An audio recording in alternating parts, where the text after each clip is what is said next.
Selamat malam, Bapak atau Ibu sekalian. Saya Ginaldi Kristiawan, selaku mahasiswa Teknik Industri UPH Karawaci, akan mempresentasikan materi manajemen pemasaran yang berjudul New Product Development Process and Product Life Cycle.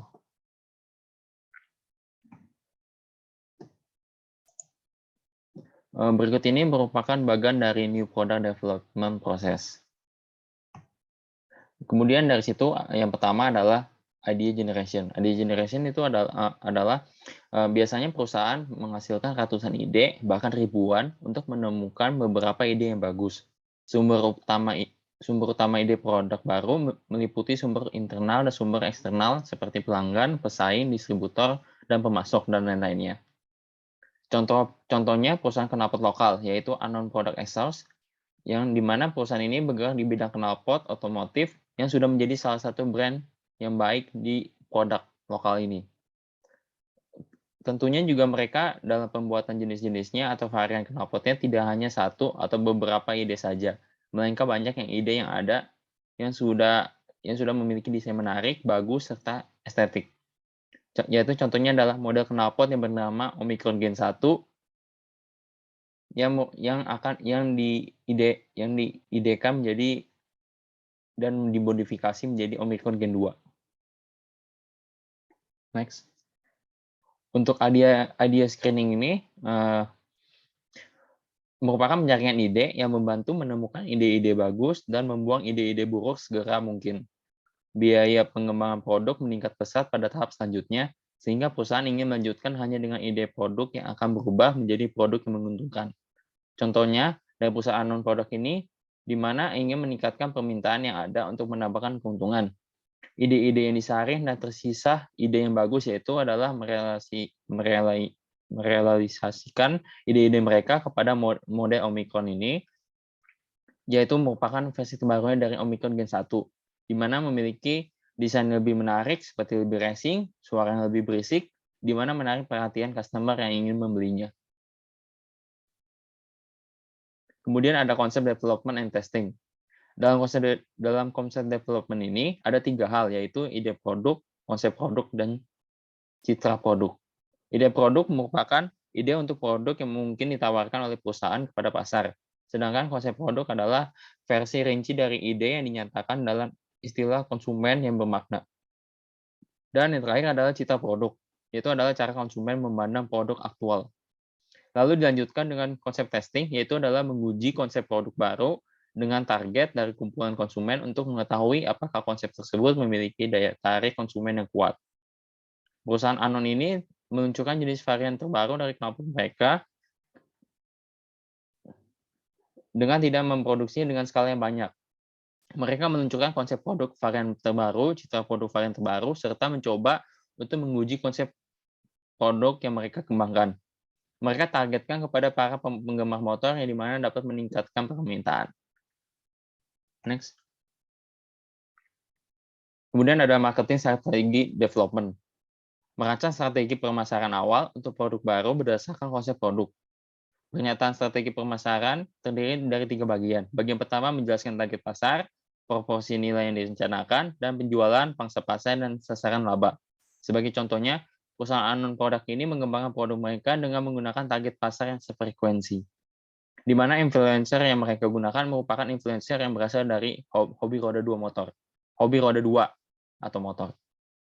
Masyarakat beserta pasar-pasar tertentu akan mempunyai rasa ingin beli ketika melihat influencer tersebut menggunakannya dan mempromosikannya.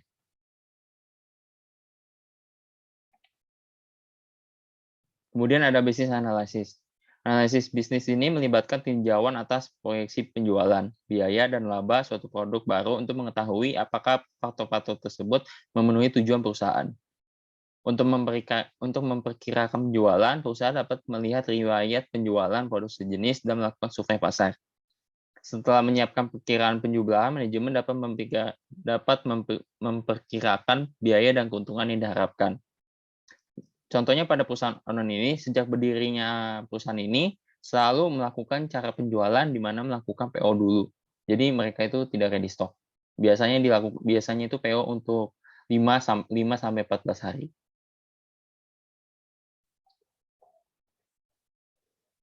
Next, product development, yaitu jika konsep produk lolos uji bisnis, ia bergerak ke pengembangan produk. Mengembangkan konsep produk menjadi produk fisik untuk memastikan bahwa ide produk dapat diubah menjadi penawaran pasar yang dapat diterapkan. Contohnya perusahaan anon ini yang mengembangkan produk mereka, bukan hanya produk silencer knalpot, tetapi pengembangan produk header atau kepala knalpot.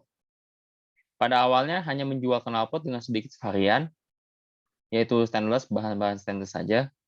Kemudian setelah melihat para kompetitor yang ada, terjadilah pengembangan knalpot, di mana menjual dengan bahan bermotif karbon dan adanya titanium pada header knalpot. Seperti tertera ada di gambar. Next, ada tes marketing dan komersial.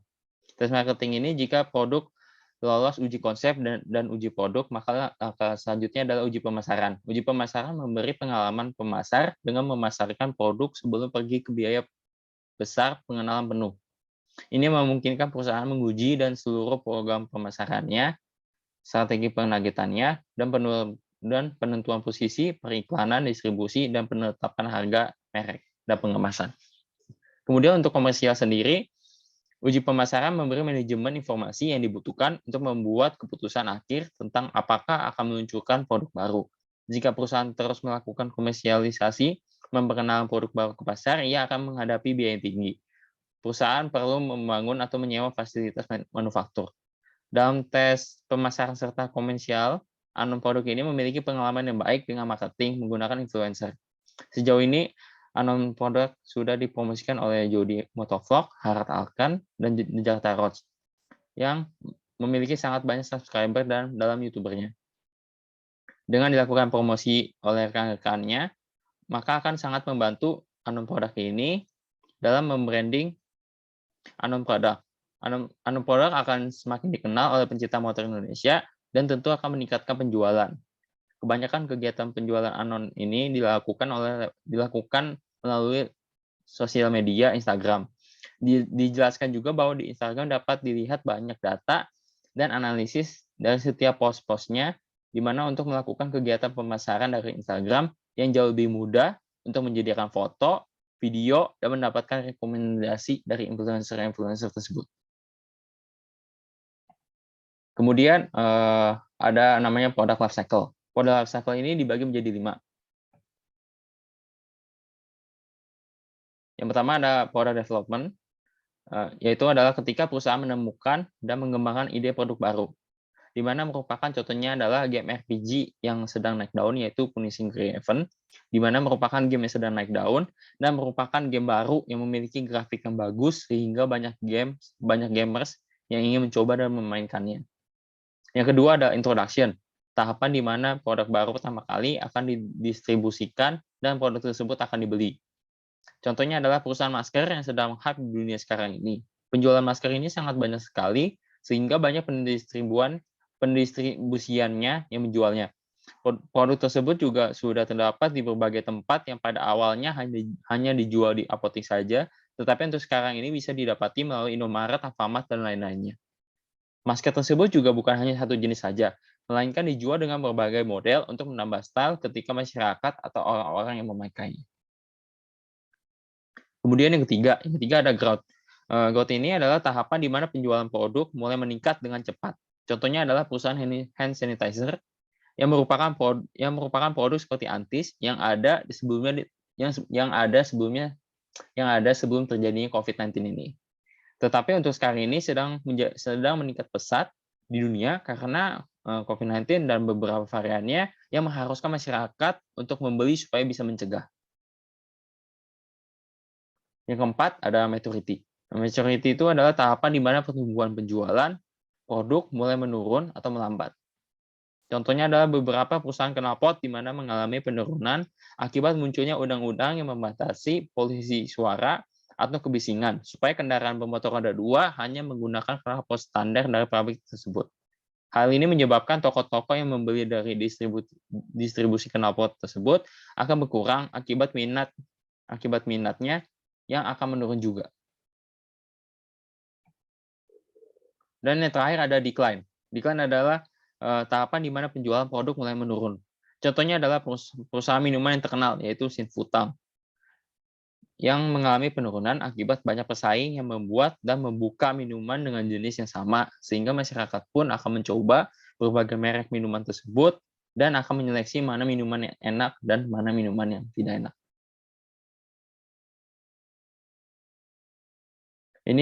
Berikut ini adalah referensi yang saya gunakan dalam mempresentasi materi ini.